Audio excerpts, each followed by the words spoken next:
to my short talk. I think Stefan and Günther did a good job, like introducing video analytics with PI and what we are doing. So in the right corner you see, this is me, but I'm not alone today, so I brought Ardon Hehn from our development team, and he will give us like a short tour through the connector, and he had a great deal like implementing it as well. So what we're going to see today. First, I think we get like a quick intro why doing video analytics and why doing it with PDI. It's not the first thought you have when you talk about videos. With PDI it sounds a bit odd, so we get into that. And then I will give a short intro into the analysis software, the Hitachi Video Analytics suite that is actually used to analyze videos and how we use our connector to read the metadata format, and then you will have a short demo seeing the whole picture. So, when thinking about video analytics, I think most of you know this slide. It's like a common marketing slide. It's data work. You have like some data that is business critical, and then you have a lot of data that is like unseen or under the water. It's like dark data that you don't get to, and it's hard to get to. And why it's hard to get it there? It's because there's also in most cases no tool. Like you see here in 85%, there's no tool to access or to analyze the data. Or there's a tool like a Video Analytics suite that can analyze data, but like made in an operational way. So you can send some alerts, you can trigger something, but you can never blend it with other data sources. Or there are connectors, but they're like very limited because they're not really in the scope of this tool. And there's a lot of video data out there. So doing this presentation, I tried to find a number, how many CCTV cameras and cameras are there worldwide. And it was really hard to find an accurate number. I had like one of 2010, but I think it's like outdated. So the number I could find was the number of purchased new cameras in 2017. So you see there are like 89 million small CCTV cameras purchased, and 29 million of these large CCTV cameras that you see like in public spaces. And that's a new type of camera that we don't analyze today, maybe tomorrow. It's like these body cams that the police wears, that is like also sometimes live feeding the camera stream of the police officers. And of course, analyzing all this data that is collected from these light sensors or cameras can deliver a lot of insights and also enable a lot of new use cases. For example, in public, you can do some traffic analysis.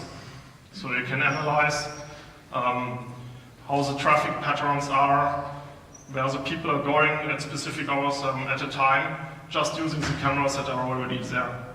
You can do automatic section controls, restricting access to specific types of cars, or sending real-time alerts when there are some objects left behind, like on the airport, and there's something missed his bag there, and an alert goes off, the whole section gets like evacuated. You can also do that with cameras. And of course there are some interesting use cases in the non-public sector as well, like in retail. I think Günther showed a short demo today where you could see how a camera could help understanding the customer better in the store, what passes he takes, what products he's interested in, and of course also how efficient marketing campaigns are when you can see how many people actually go in the store when you launch a new campaign. So that brings us to the Hitachi Video Analytics suite. There are a lot of different modules in this software. So there are something in the vertical of like operational intelligence. It's like directly doing something where you have to control, giving an alert. And then there are some other modules that are in the security vertical. And then there's a mode that just don't give us any data to analyze, but helps implementing a solution, because it's like blending out people going into, for example, it's like pixel, so you don't see actually people there, you're masking all humans in a specific area. So supporting GDPR is a lot easier. So the first module I would like to show you is basically traffic analysis. So what it does, you can see here, the software is like tracking cars and in which directions they go, and making a distinction if it's like a truck, a bus, or like a motorcycle. So with this you could also implement something when, for example, the neighbors are complaining there's a lot of noise to trucks, you can actually get some data there. How many trucks are going there, why trucks are going there. You could also, when you combine the cameras, you can see where the truck roads are in your city, and how efficient measures are when you, for example, changed the traffic routing of the trucks. Are they, for example, are they effective? The next module is basically interesting for cities. I think everyone knows this is a parking space analyzer. So basically you see if a park space is free and how long has it been free, and and you can also track, implement it in a process and make it like automatic enforcement of parking fees. So you don't have to get a ticket when you see it, see it's a new car, you detect the license plate, see it's on a parking spot, and then you charge them for the actual times that they're there. Then there are some interesting, also security relevant features. One thing is theft detection. We discussed internally if we could set up some cameras here, but it was like too difficult. So we could show a live demo because of all this nice art in this room. So we don't want to destroy anything hanging up a camera here. But for example, when you have something like this, you could see here, it's detecting that someone has taken an object and even the size of the object that has been moved in the background. Another module that is pretty interesting is a direction controller. So it tracks people's movements if they're in the right direction. For example, here you can see someone is crossing an area where he's not supposed to be in. So you could use this to, for example, in a factory to limit access to specific areas for workers, or to detecting even wrong way drivers on a motorway.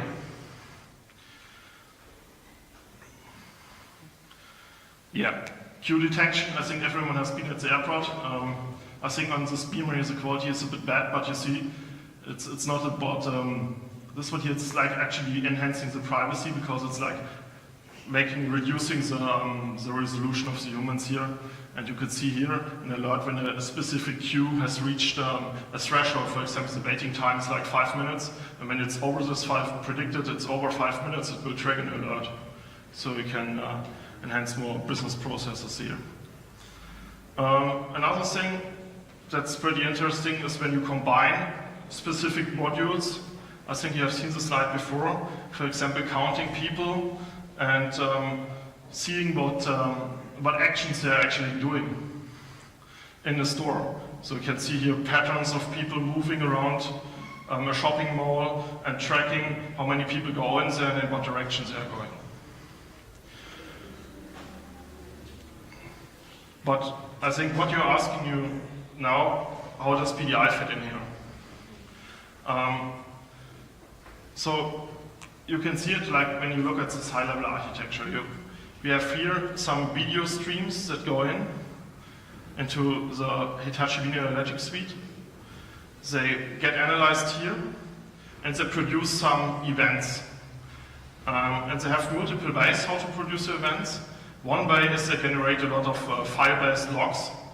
And the interesting thing about these logs is because it's like different modules.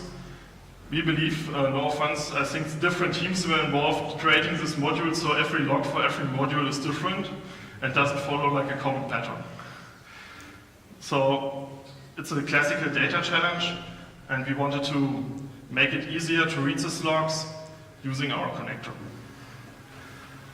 When this video stream is analyzed here, you don't keep it.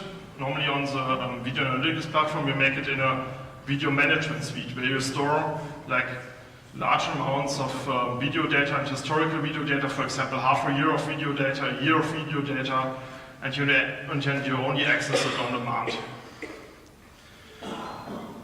What's pretty interesting is when you, for example, store videos in here, you get an event. For example, even you can set an event, trigger a PDI process. For example, get the events from all the other relevant cameras and extract the video feed here from, and send it to another application. Send an email, notify a police officer. For example, you have detected a theft and you want to track the patterns of people that how they get into the building, how they stole it, or how the traffic flow. But all this software here that already exists, that don't have like the ability to send data to a lot of systems. They basically are very basic, limited. And our idea was to get Pentaho here as a data connectivity platform. And we have a connector here that will allow us to like access and blend data with all the variety of data sources that are already implemented into PDI. So we can enable a lot of more analytics that were possible before with just, I think, a connector step. We have actually implemented two steps. Here, so the first one is HVA input. We will see it later in a live demo, but it basically has two modes. It has a streaming mode and it has a batch processing mode, so you can support both use cases. And it has some kind of offset mechanism. So for example, when your PDI mechanism breaks, you can recontinue it and without losing any data in the stream. So it will just go to the offset where it processed the last record and will restart there. So it's restartable. And what it also does, the HVA has a strange policy of handling log rotation, so every time we restart it creates new logs, and sometimes even we haven't found out quite when it happens, but at some intervals it just creates a new file. So this step is able to handle this, so you just put it on the first file created or the first log, and it will walk through all the log tree and also always continue reading the most actual log file. And we have done this with all the modules, and all the modules create different logs. Sometimes the log has some errors in it, so we auto-correct it in this step, and we are able to push the data into PDI. And I think that's currently like all HVR modules that are available. The next steps that we have is basically the lookup step for the video management platform, so you can basically give them a timestamp when the event happened, and it will look up at the video management platform the video frame or the image. So you can put like two timestamps and you will get a video, or you can I want a concrete image from a concrete event, and you will extract it from all the video files that are on there. And of course there's an option when there are like invalid values returned, you can trigger some kind of error processing. This brings us to our demo. So we try to show it like live, well, we try to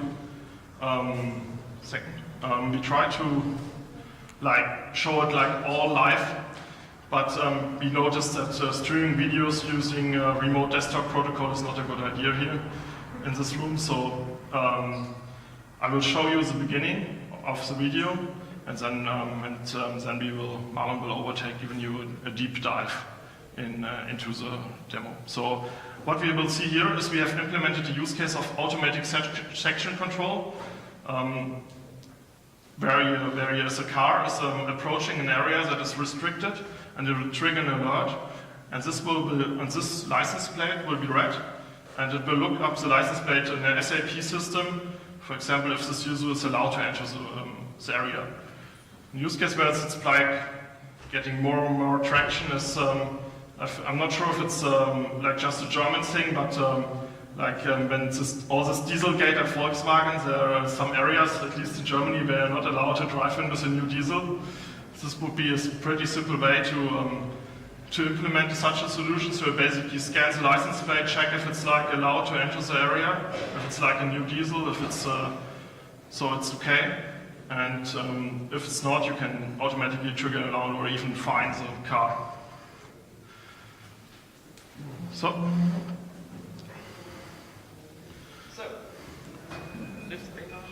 is this on? Yes. Not working? Okay, wait.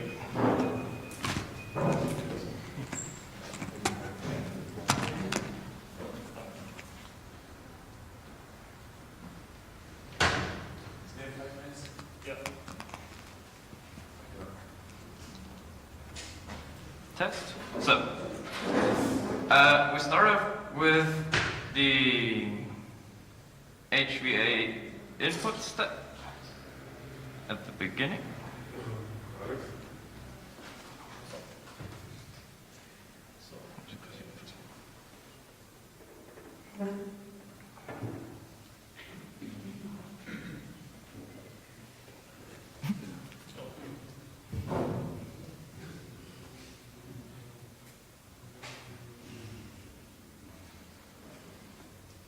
Well, we'll do with what we have.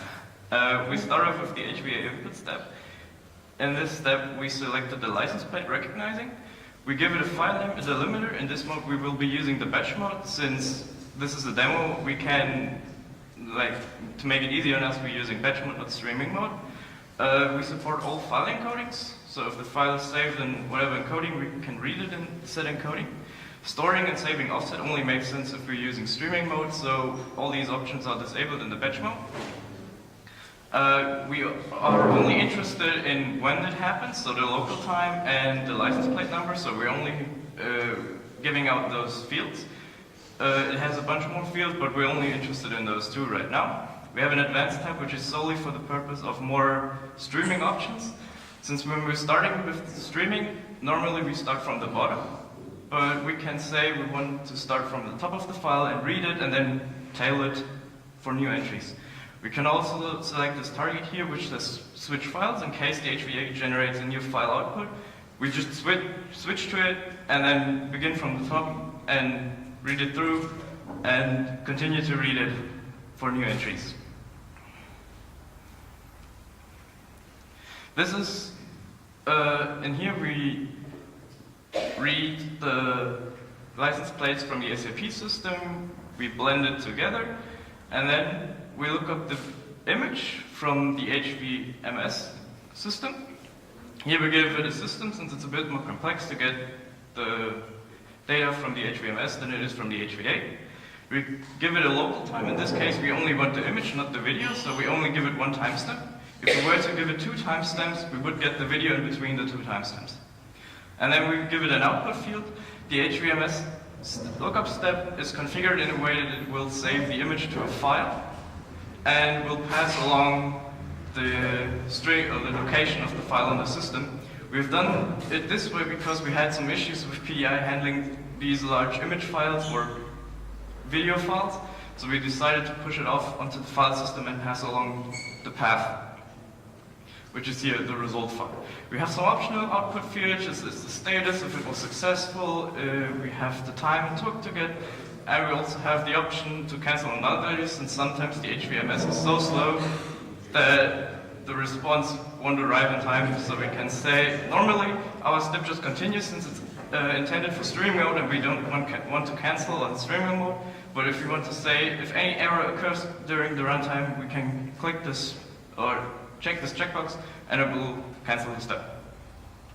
That was a very brief overview of the two steps that we have. Yeah, any questions?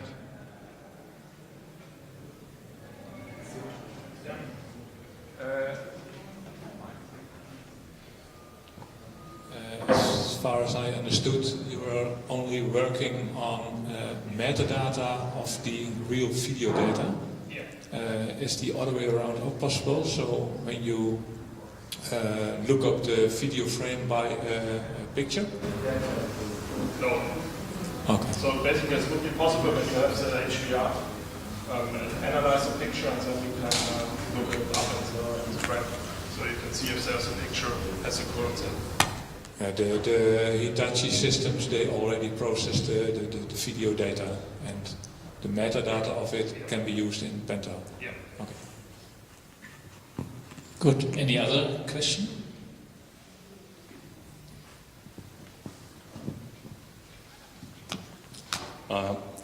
As far as I know, HVA may provide data only in two ways. Write some very simple pull log file or push data to a web server. So how this plugin is working? Is it like a simple web server? Yeah. No, what we basically have, it's like a file-based step. What we are currently developing is, I think it's showed maybe from here, I hope you can see it. It's basically, I think it's the last one, sorry about that. What we are basically developing is a new plugin that can actually read the push events from the HVA. Because there are, like, as you said, two ways.